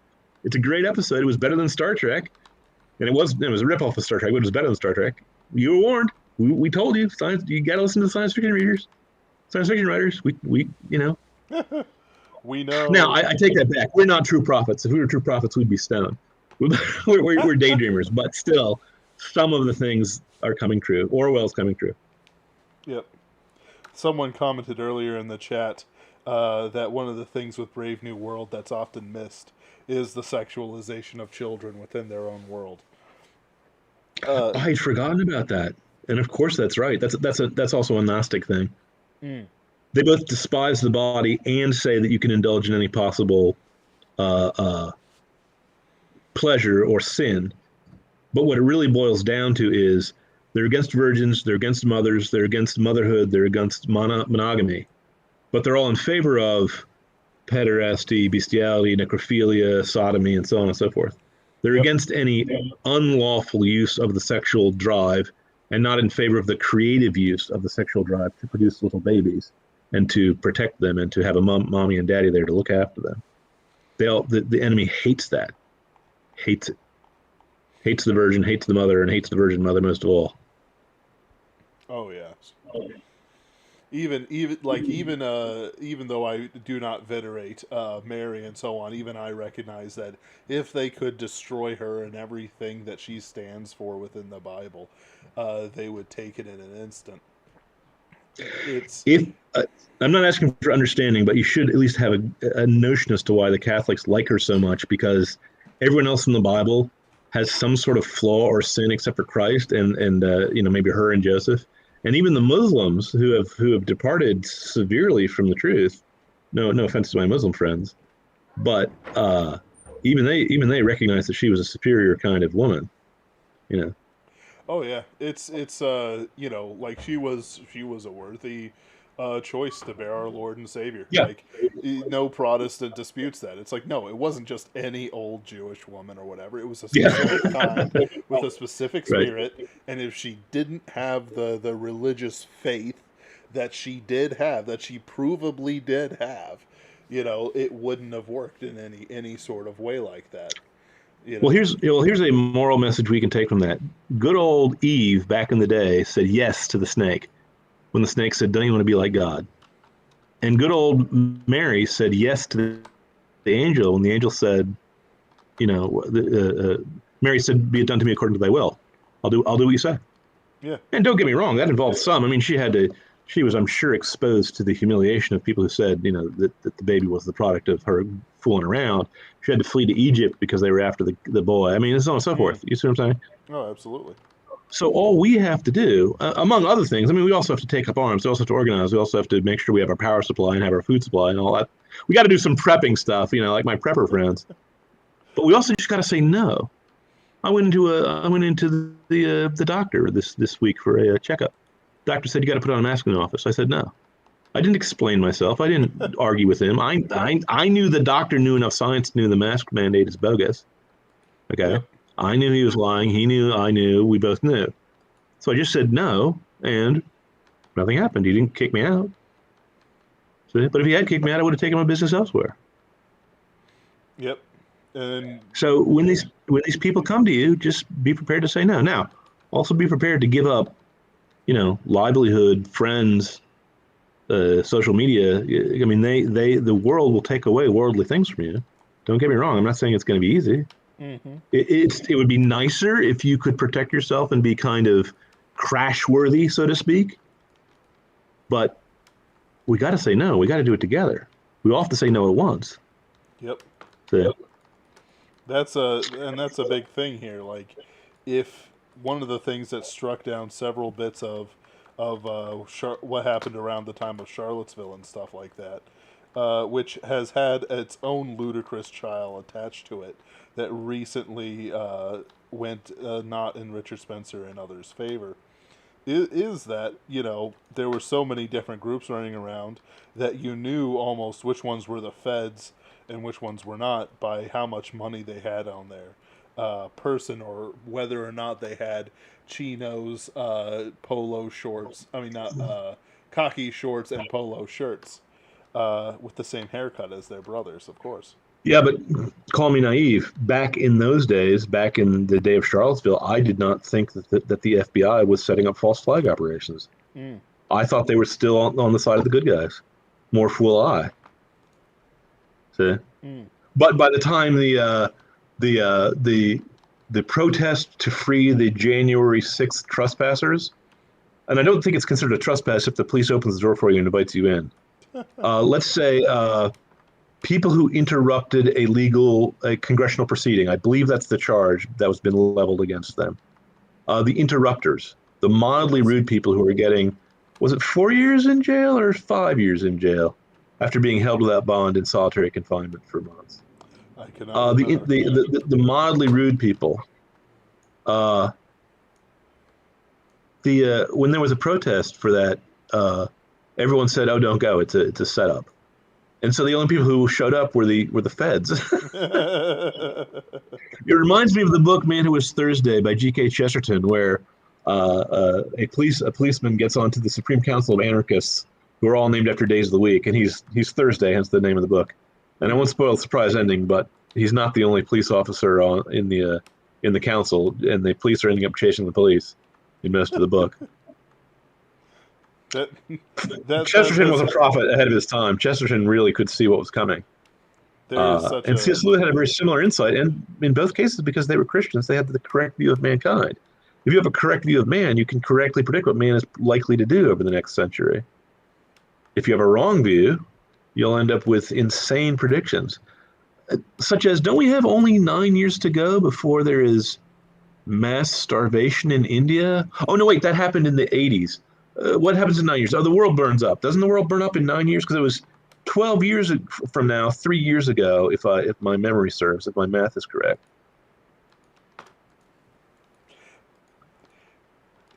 You're confusing me with your facts and logic. How can I keep one thought in my head from 1 minute to another when I am told that there are so many disasters and that I must stop eating meat, eat the bugs, stop wearing plastics, only use plastic so we don't use any more metals or glass, stop driving my car, but I must go to work. Oh my goodness, I just can't keep them in my head.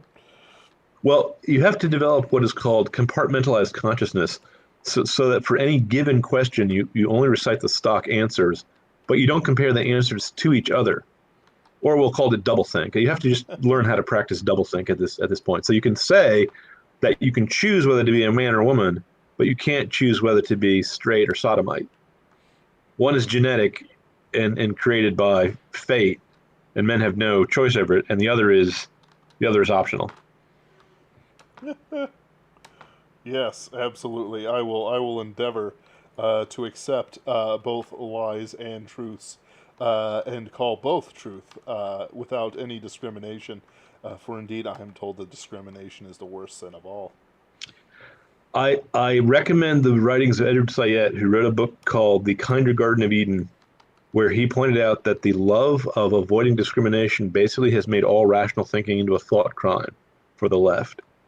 Mm. And once rational thinking is a thought crime, when you look at any inequality or inequity in life, when you see some people have won and some people have lost, and you don't believe in cause and effect, you don't believe in reality, you don't believe that the guy who won on the merits, because there are such merits, and you look at history and you see the Christians have succeeded tremendously in all fields of human endeavor so much so that we now dominate the planet, even in China, august ancient China, which is very standoffish toward other races, are being controlled by a group of ideas from Karl Marx, a European, not from Confucius, who had much better ideas, just by the way. Okay, so the Christendom has taken over. Well, if you're a leftist and you believe that the lottery of life is a random wheel, and that all resources are distributed, you know, by a roll of the dice, it looks to you like the Christians have been cheating, because how could the roulette wheel make them the winner every time for the last 300, 400 years? See? Yep. So they think that they think the game is rigged. And the only way to fix the rigging of the game is to rig it more. The only way to stop race prejudice is to encourage race prejudice. And if you have to give up the law of non-contradiction to do that, then so much the worse for the law of non-contradiction. Logic is out the window. Logic is whiteness, as is punctuality. Even though it is even now biting them in the butt, as the various other minority groups are starting to war with each other, famously the Asians are starting to go after the Jews for their high representation in colleges. Now, I have to object that when talking to me, I'd really prefer you call them Orientals, because Of Asian course. means anyone from that would include India and Tibet and Central Russia and so on and so forth. Or better yet, we can call them yellow men. At least when you're talking to me, I don't see Oh, why of that's course. any more or less offensive than saying white men or black men or red men. You know. Of course. I believe that the suit I personally am recalling was a Chinese family Yep. versus some Jewish recruiters for a college. Well, the Chinese and the blacks, the Koreans and the blacks are also at odds in terms of things like college admissions. Yep. Though it is very amusing to see the Koreans and the Asians and the Japanese dispute with each other over which breed of Oriental is superior, um, which we have no bone over because we are just happy that they're around because they are good companions and businessmen. But Well, we don't even notice or know how many races there are in China. There's like 50 or 60. I can't even count. yeah, It's a crazy quilt. The Han are the group that are and have been in charge in all recent history. You know. yes, And what I like is that I have never heard anyone call the Japanese racist, even though they're the children of the sun goddess and don't even let foreigners. I believe it's very difficult to get naturalized, and even then, you can't use a name unless it's an approved Japanese name or so on and so forth.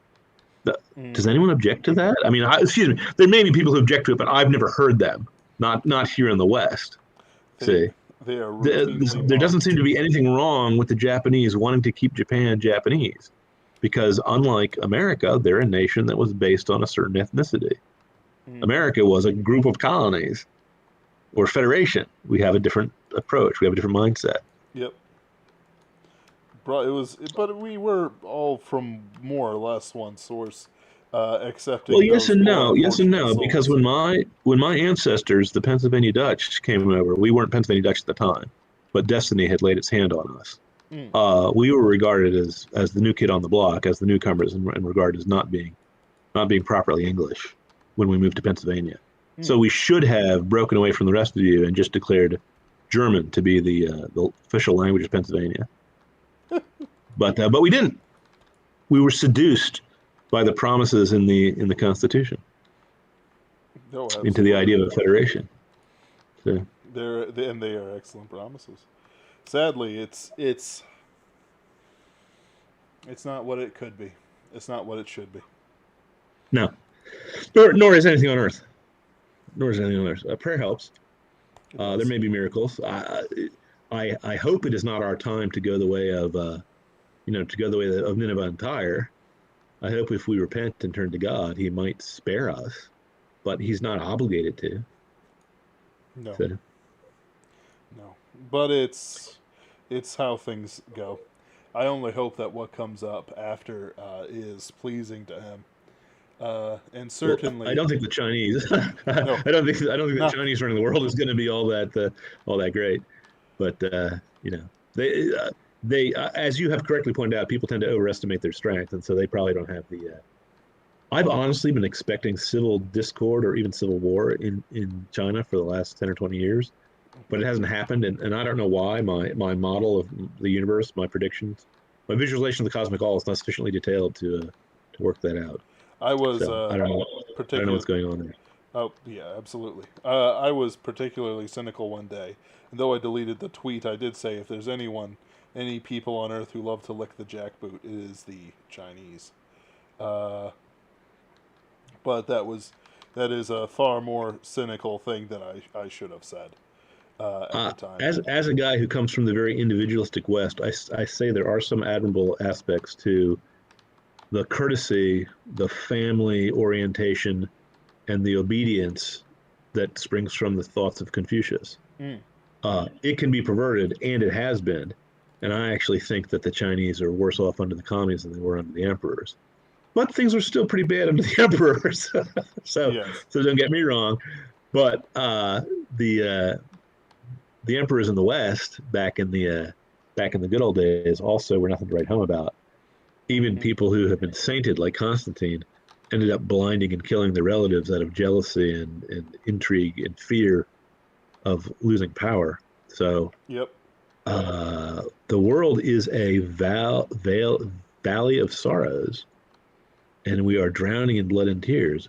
But every now and again, like a little oasis in the desert, we have a small victory to remind us of the eventual overwhelming and triumphant victory which is to come on Doomsday, which is to come at the end of time.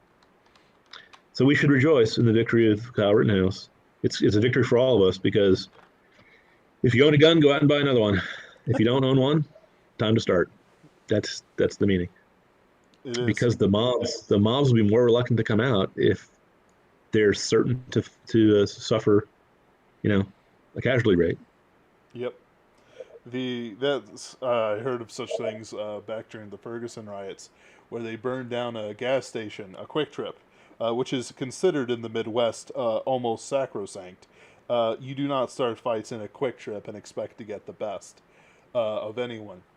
Uh, and even the managers went about well armed, though they hid their weapons in the sight of their district managers. Uh, Yeah. but they went about well armed and made sure that there was no funny business But keep after the in mind, first.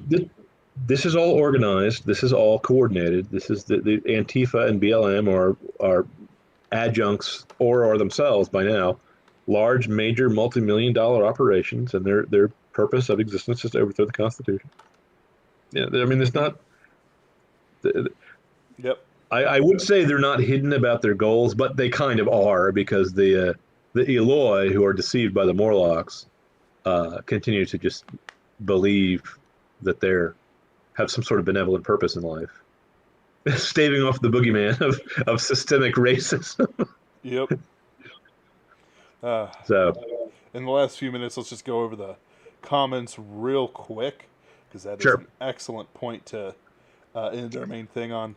Anthony Marquetta believes that Kyle will ultimately regret speaking to the media, even Tucker Carlson. I think that in general it's a good rule, but Tucker was lobbing softballs at him and was saying, maybe again the media is the enemy, and even if mm, he does regret it in the future, I don't regret it because my understanding of what happened from his point of view became much clearer, and it also increased my feeling of my understanding of how deep this victory was.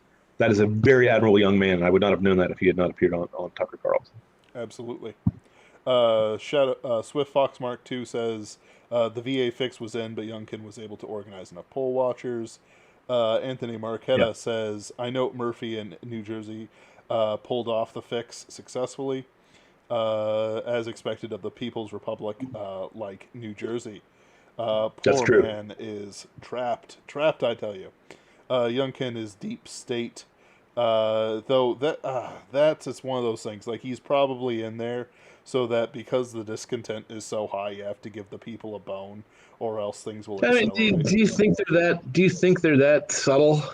I mean, for how much hatred they express toward us and how openly they do it, I think the that eldest they're among actually them are that subtle. Certainly not the youngest, and certainly not the second eldest, as those generations go. It's like the people who say that Trump was deep state, Ugh. and the arguments they give seem to defy the open and obvious uh, uh, facts on the ground. Yep. I mean, their theory is has a lot more to explain. It doesn't pass the Occam's razor test for me. But then again, I was wrong about the FBI, so I'm open minded on the topic. Yep. And how do I want to put it? Like, the deep state is pretty monolithic from the small man's perspective, like ourselves, but in reality, it's as much a web and patchwork of organizations working together, and trading deals and having rivalries as anything else is. Sure. Sure. The one quality that holds them all together is a mutual hatred of Christ. You don't think the homosexuals and the Muslim jihadists have anything in common. You don't think that the anarchists and the plutocrats have anything in common, or the totalitarians and the socialists have anything in common. They all hate each other, but they all hate Christ more. The orcs would stop squabbling among each other if they knew that any man of the West was in Mordor, but when they're by themselves, they shoot each other with perfect hatred. Yeah, absolutely. I mean, hatred is the coin of their realm. So the next statement is from Swift Fox Mark II. I like referring to modern Morlocks as NPCs.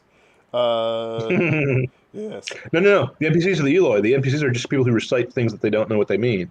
They just have the emotions they've been programmed to have. The Morlocks are actually masterminds. They're actually the guys who do things like break up ethnic or Catholic communities in certain areas, change laws in order to make sure the poor in Tennessee don't have any legal rights when the Tennessee Valley Authority moves in, things like that. Yep. Those guys organize long-term campaigns of propaganda. Silent Draco hails the Kali Yuga as it comes in. Certainly. Let's see here, skipping all that. Megabuster Shepherd says, the Babylonians, when the Assyrians were breaking down the gates, why has Baal betrayed us? But Megabuster Shepherd, they were partying and drunk when the Persians stopped up the river Euphrates and walked in. Bradford Walker has a couple comments. The lie is not meant to convince, it is there to humiliate as a subtle expression of power. So long as there are no real consequences for lying, these prosecutors are protected. Defamation cases are difficult to win in the U.S. The mentality of Mary Sue's. Certainly, but the thing is, it's about the attempt. If they think we'll just roll over and let them say anything they want about us without any... And yet we always have in the past. And yet there is the holding of the Sullivan v. New York Times case, where basically the Supreme Court decided that anything you said against a public figure was not actionable. And then there are cases which say that if you are unwillingly thrust into the public eye, then you're a public figure. If you're accused falsely of a crime and it gets national attention, you see. So it's very difficult to overcome. And yet, if you can show actual malice, well, that's a high bar to reach. I think it could be easily done in this case. Oh, absolutely. Silent Draco says, child rapist is a saint by their standards, scoundrel by others. The young man is a hero by our standards, and a horrid scoundrel by theirs. Since their worldview is always correct, we're evil. Yeah, they have their heads screwed on backwards, and they're creatures from, like, imagine a nightmare version of Alice's Looking Glass Land, where everything is backwards, evil is good and good is evil. Everything perverted is straight, and everything that's straight is perverted. And all I can say is, woe unto them. Let's see here. They're not happy people. Oh no, absolutely. Gollum is not a happy man. Absolutely miserable. The thing he loves eats his brain, eats his soul up. Oh, good Lord! May God have pity on them. I hope our side doesn't have pity on him, but I do want God to have pity on him. Megabuster Shepherd says, "Free Barabbas," which we can all both agree and disagree with. Foo Bear says something about. Well, he's making a good point about Barabbas. Barabbas was the child rapist in this case. Barabbas was the what was the guy's name? Rosenbaum and Rosenbaum, Grosskreuz. Grosskreuz. The crowd, of course, is chanting for the robber to be let go. Yes. Of course, of Yeah, of course. course. Foubert mentions the Bolsheviks and the Zionist supremacists, uh, though I think you might want to join us with our next conspiracy theory stream, where every time a anti-Semitic theory is brought up, we shall chant "greatest ally" 50 times, and thus prevent the stink and the sin You do from know that I'm a falling on us. Philo-Semite, Ben. It's you do know that I'm a Philo-Semite. I have no opinion on the matter. I only know what memes are brought up. Okay. I assure you, this is a meme rather than anything else. A joke. An image. I'm basically in the same camp as G.K. Chesterton when it comes to the Jewish question. Ah. In fact, I'm the reincarnation of G.K. Chesterton, but he didn't believe in reincarnation. So where does that leave me? I have his girth, even though I don't have his wisdom. You're plenty wise enough for your generation.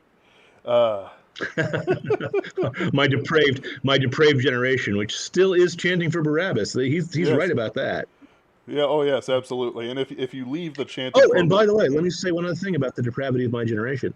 I used to feel bad for the Aztecs because they killed so many people, and then I realized that we killed more unborn babies than they did by a considerable margin. yes. The Catholic Church will invite all of the other denominations who wishes to join us on a 9-day prayer. It's now the second day today. Every day at noon, pray 3 prayers to the good Lord to stop the horror of abortion, because the case is coming up in December before the Supreme Court, and the courts have always stabbed us in the back in the past. Mm. But if the Lord is on our side, maybe something unexpected will happen. Considering, though, in the good Lord's hands, everything is possible, and I will pray on my noon 3 times.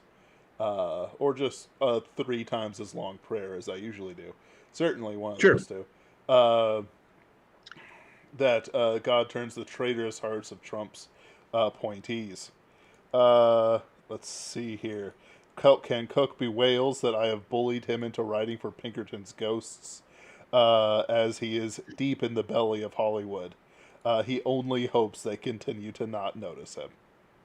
Yeah. And at the Well, tell him to get out before the California is thrown into the ocean by the supervolcano in Yellowstone Park. I mean, I'm expecting that any day now, because you know I'm very much impressed with that Saint John Saint John the Revelator saw where the seat of Satan was in Pergamon in Asia Minor. But I think the Lord of Darkness has moved his seat to Hollywood, and they're squats, organizing the lives and the perversions of his children. mm, I mean, who better to be the patron of the people who make believe for a living than the Father of Lies? oh, of course.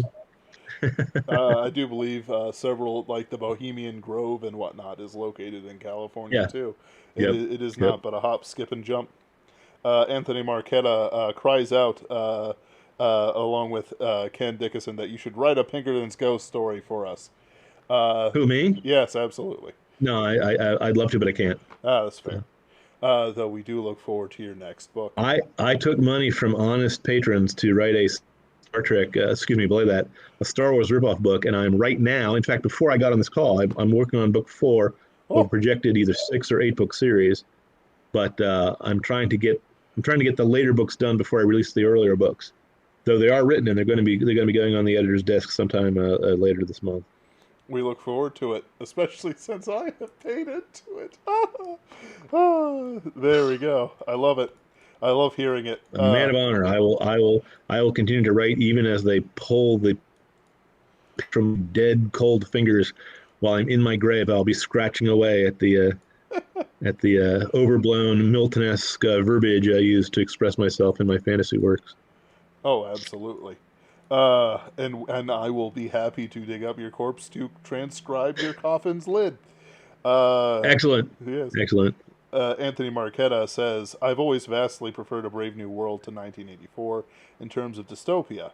The reason for this is, first off, John the Savage has a sort of noble quality to him that no one else in 1984 has. And the second reason is because I actually found it to be more predictive of things that actually have happened.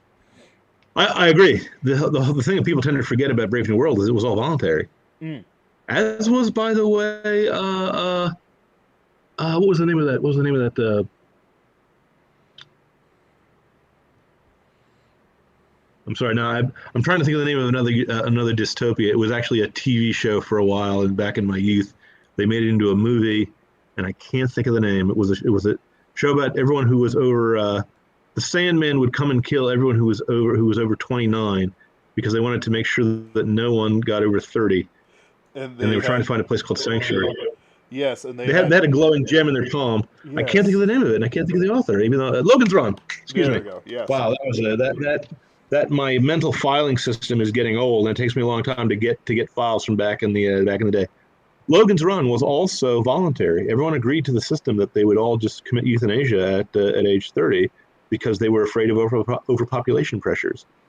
Now, I, even as a youth, knew that the population bomb was a crock of BS.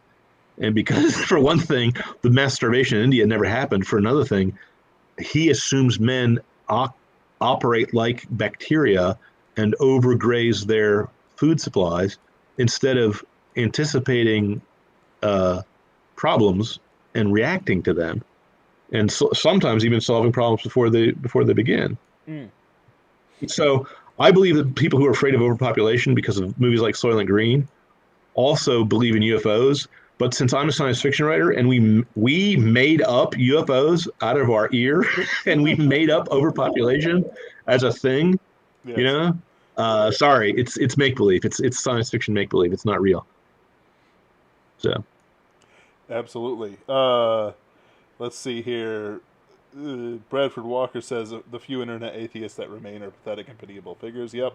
Mostly they hide behind fur-suited yeah, avatars so that their degeneracy is on their sleeve even more than you might expect. Foo Bear horrible. says if you can't talk it out, and you can't, all that's left is who survives the war. Certainly, but Yeah. I would warn those against Fed posting and despair posting. We are not here to despair. Perhaps even at the last moment, revival will break out like an even more virulent disease than the one we've experienced now. And Brothers, I've heard that there are guys in California, which you just heard me call the seat of Satan, where there are faith healings going on. There's revival tents mm, going on. They going walking around without their masks. They're talking about Christ. I've heard that there are visions of saints that have been seen walking around in the Middle East, and that the Muslims are being converted. I've heard that the people in China who are hungry, who are starving for the Word of God, are converting in droves, even though the government is trampling their face with a jackboot. mm. It's blossoming. It's in Africa. It's blossoming everywhere, but in Christendom, everywhere but in Europe. My So church sent missionaries to Africa, and there was much wailing and repentance when many pastors realized that they had not been portraying their duties accurately. Uh, and even though there were many charlatans who rejected it, many more came and begged the man who went to teach them for more yeah, lessons. It's happening. Not here, but it's happening. Uh, I hear. I used to be skeptical about conspiracy theories, and now I'm not. I used to be skeptical about reports of witchcraft, and now I'm not because I've just heard one too many that seems a little too creepy. And it's in places like Africa where when the Christians go over there, the cross drives those things back. yep. I mean, it sounds like something from a story, but maybe the stories are based on something that used to happen more often and doesn't happen as much these days. It's I've heard it many times myself. It's you hear it many times from especially Protestant missionaries who often get eaten for their efforts. But they hear about this stuff and they hear about Yeah, medicines becoming more or less capable if they're there or not there, or strange things that the African chief and such like, especially for David Livingston, who famously the African chief said that he had been expecting some sort of messenger like you, and and he listened and was converted to the yeah. gospel because he understood that something was coming. Uh, And I myself cannot shake the feeling that something is coming in this nation. I keep seeing little bits of flowers breaking up through the winter of the White Witch, and I keep hearing rumors that Aslan is on the move. So Mm. I am not going to give in to despair, even though I, by nature, am kind of a grim and cynical fellow. Okay. Yes. I want to be despair, but I also have a duty of hope. And you got to do your duty, whether you're inclined to do it or not, because that's what duty is. Duty Yeah. is something that you do when you're not in the mood. Oh, absolutely. Let's see here. Kelcan Cook mocks me for my Protestantism, talking to you, a Catholic, about resisting authority. Um, Anthony Marquetta. Well, that's okay. We should explain that Ben and I have agreed that once all the other heretics are put under their feet, that he and I will appear in the death ball match Oh, with knives and shield belts, and we'll fight a duel to first blood or to the death to see who who's in the right. So, who are we but kidding? until It's that going to time, we're be to staunch the allies. So death. what? Who are we kidding? It's going to be to the death. It's the only answer. It's the only As way long to. as it's not to the pain, I Oh, don't want to. I don't want to fight to the pain. no, never. That would be terrible. Quick and I don't merciful. think I could do that. No, no. Let's see here. Anthony regrets the new atheists striking him when he was a teenager, and certainly they are. Teenagers are weak to their arguments because oftentimes they Yeah, were not educated. One of the things I they're concern not myself properly catechized. is, yeah, absolutely. You see, Uh, here's the thing about atheists. I wouldn't mind. I used to be an atheist, okay? mm, And I used to think the atheists had logic on their side. And I became embarrassed with my fellow atheists when I saw that they didn't, when they started turning away from logic and reason, which I thought was our claim to fame. And then I found Thomas Aquinas, of which there is no one more logical and reasonable except for maybe Euclid. Okay. yes. So the thing of it is uh, the atheists, I don't mind if they don't believe in God, if I could get them to believe in reality.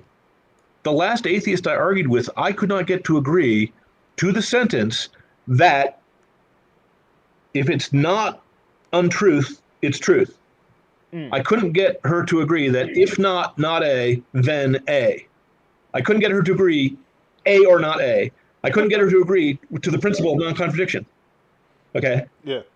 So when these people are atheists, they've lost a lot more faith than just faith in the Christian worldview. They've Mm, lost faith in any worldview or even a world, even the idea that the world has a system to it or that you can think about it.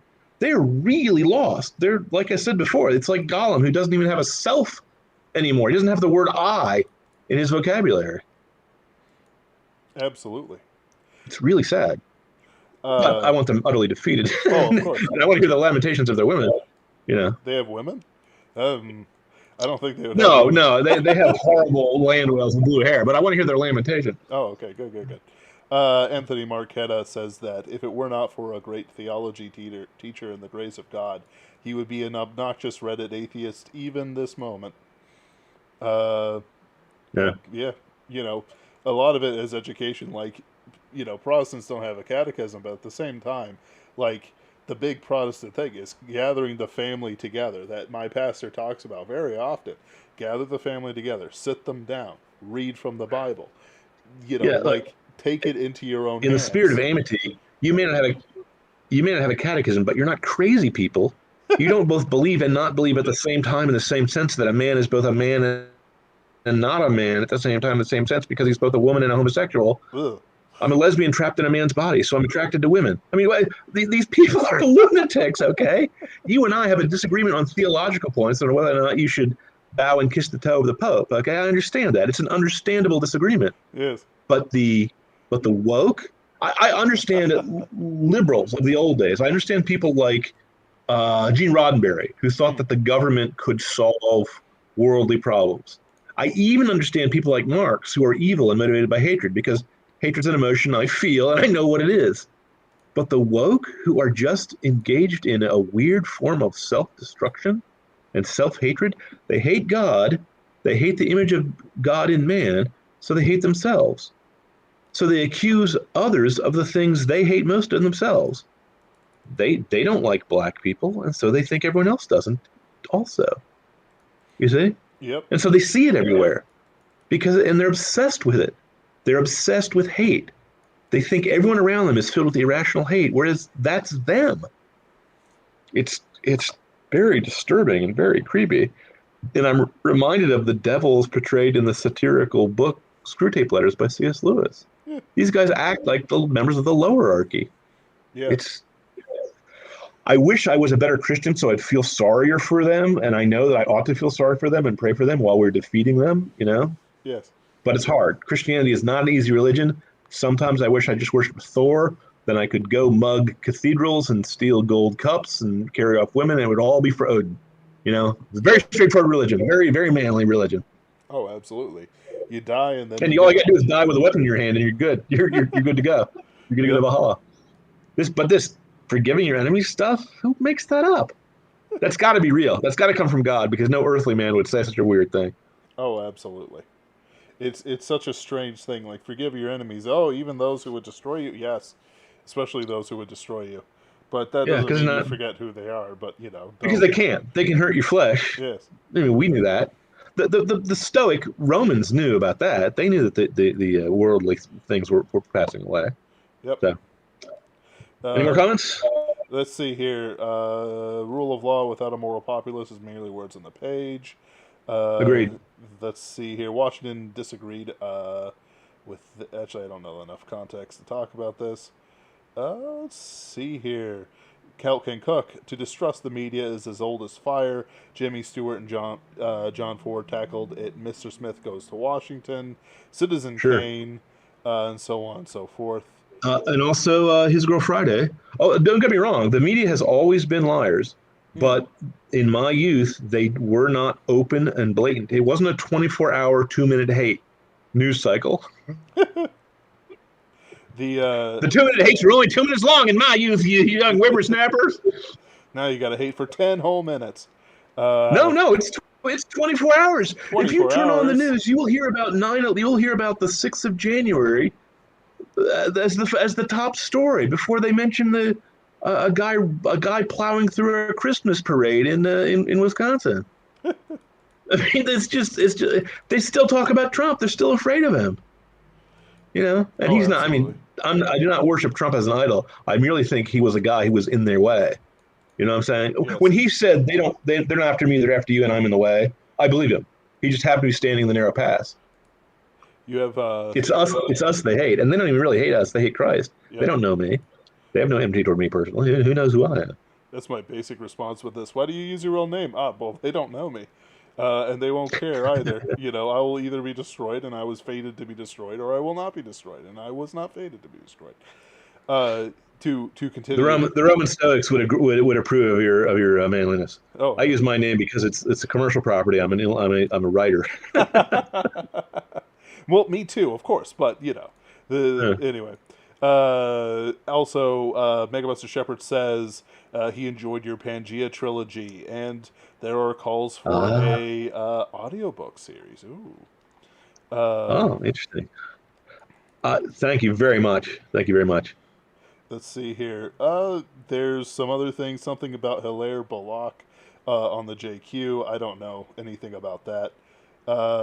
Something about ladyboys. Something about a current church. All duels should be to the death. They are calling for us to No, duels to the death. valiantly slate. The last duel fought in America, by the way, had a relative of mine. His name was Wright. He was one of the witnesses. It was fought on an island in the Mississippi, and one of those islands that appears and disappears. So it Yes. wasn't legally part of any one state or another. And after the duelists exchanged shots and there was some blood, a dispute broke out, and the whole thing turned into a brawl. The point of dueling is to reduce the bloodshed to a minimum because the gentlemen are willing to abide by the outcome, so they don't have to be to the death. Because otherwise, you're just going to get the Hatfield and McCoys. You're going to get the whole clans fighting. So Yes. that's what the idea is, to just meet in one spot, get her done, and then the loser agrees to just bind up his wounds and apologize. Oh, absolutely. In theory, in reality, it ends up in a brawl. Yeah. Let's see here. Lastly, Bradford Walker says they have given themselves over to despair and become a death cult, and are obsessed with making everyone else lose, even if it destroys them to do so. Amen. They don't want to live. They just want they want you to die. They don't want to live. I agree. It's like the devil's in hell. Absolutely. And that's something that I make very clear in my works here. Whenever the Yeah, demons exert their influence, they make it very clear. It's nothing about winning. It's about destroying as much joy as they can. yeah. Well, you can't if you. Well, I mean, if you were fighting God and you know you can't win, all you can do is annoy the things on which He has stamped His image. Mm-hmm. That's it for you. You know. Yep. Mm. All right, that's all the comments worth mentioning, except for many comments from Ken Dickinson about Yellowstone destroying California, which I think might also be a personal problem, Ken. If you need to talk, we'll be happy to. John, Wait, is he in favor of it or against it? he is in favor of the lava flows pushing all of the west coast into the sea. Uh, It does have a beautiful, environment, though, a beautiful climate. But I mm. guess the coast of Arizona would then inherit that climate. So, Oh, absolutely. yeah. Well, John, Mr. Wright, thank you for joining us today and giving your expert My legal pleasure. advice and opinions on the Kyle Rittenhouse trial. I'm sure that this has already been very popular, about 140 playbacks. So that means 140 clicks. Um, Uh, it was a great pleasure to be here. If you want to see more bloviating, you can visit my website, sci-fi-right.com. And I take great pleasure from seeing the outcome of this case. Like I said before, I am not ashamed to say that it drove me to tears, uh, because I think it's one of the occasions upon which a man is allowed to cry when he sees the beauty of the law. mm, And I think it should give us hope when we don't have much worldly cause for hope at the moment. Absolutely. And I have actually, I felt those exact emotions of hopefulness when the case was resolved. It is a certain sign that it is not hopeless at all, and that we can grasp victories as the Lord allows. Well, I, From, from your lips to God's ear. Amen. I will now end the stream. Thank you for our listeners. Thank you for joining us. I hope you enjoyed it, and hope you'll join us Sunday and look out Friday for a new Pickerton's Ghost episode. Oh, and is there anything for you, John? No, no, I said my farewells. Okay, very good. All right. Oh, I meant in this. Oh, I already ended the stream, but I meant